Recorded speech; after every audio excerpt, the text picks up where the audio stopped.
एक शिष्य था जो भिक्षा लेने के लिए गांव में गया और घर घर भिक्षा की मांग करने लगा। भिक्षाम देही, भिक्षाम देही। भीतर से जोर से दरवाजा खुला और एक बड़ी बड़ी दाढ़ी वाला तांत्रिक बाहर निकला और चिल्लाते हुए बोला, मेरे दरवाजे पर आकर किसी और का गुणगान करता है, कौन है यह समर्थ? शिष्य ने गर्व से कहा, मेरे गुरुजी महाराज जो सर्व समर्थ है।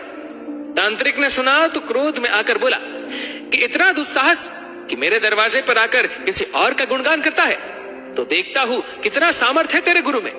मेरा श्राप है कि तू कल का उगता सूरज नहीं देख पाएगा, अर्थात तेरी मृत्यु हो जाएगी। शिष्य ने सुना तो देखता ही रह गया और आसपास के भी गांव वाले कहने लगे कि इस तांत्रिक का दिया हुआ श्राप कभी भी व्यर्थ नहीं जाता।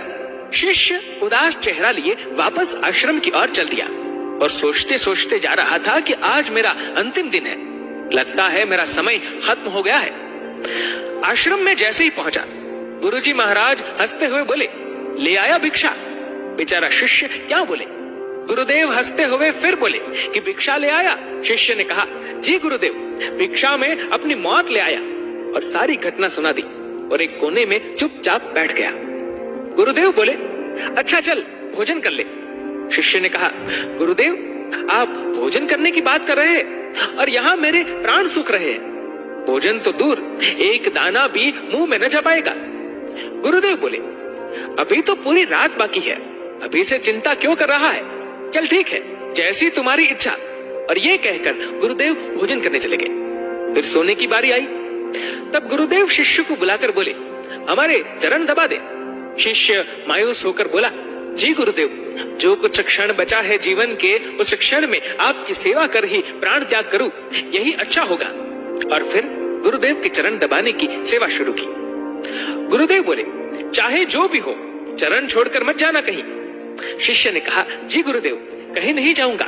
गुरुदेव ने अपने शब्दों को 3 बार दोहराए कि चरण मत छोड़ना, चाहे जो हो जाए।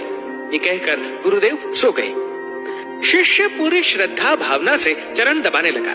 रात्रि का पहला पहर बीतने को था।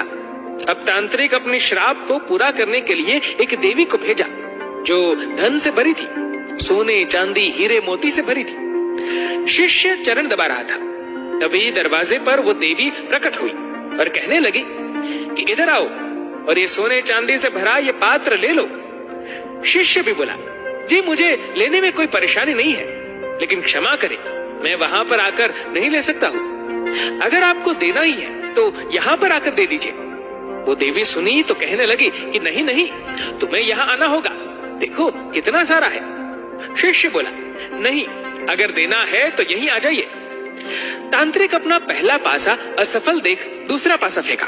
रात्रि का दूसरा पहर बीतने को था। शिष्य गुरु महाराज जी के चरण दबाने की सेवा कर रहा था।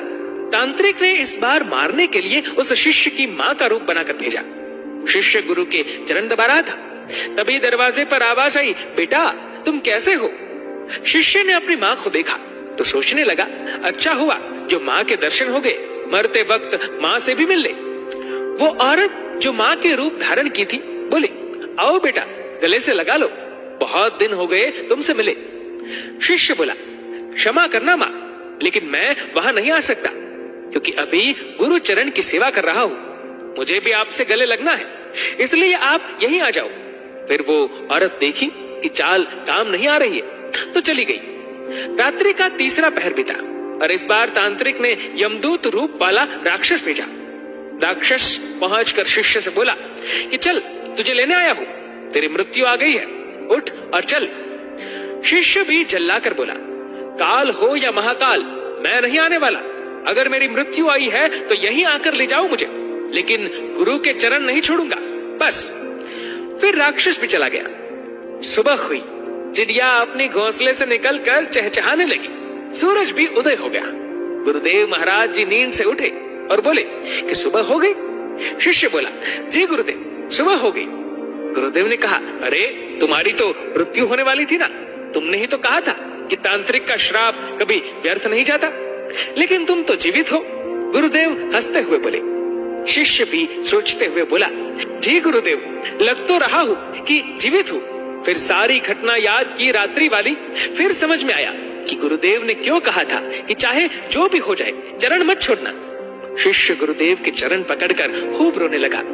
बार बार यही कह रहा था, जिसके सर पर आप जैसे गुरु का हाथ हो उसे काल भी कुछ नहीं कर सकता है। गुरु की आज्ञा पर जो शिष्य चलता है उससे तो स्वयं मौत भी आने से एक बार नहीं अनेक बार सूझती है।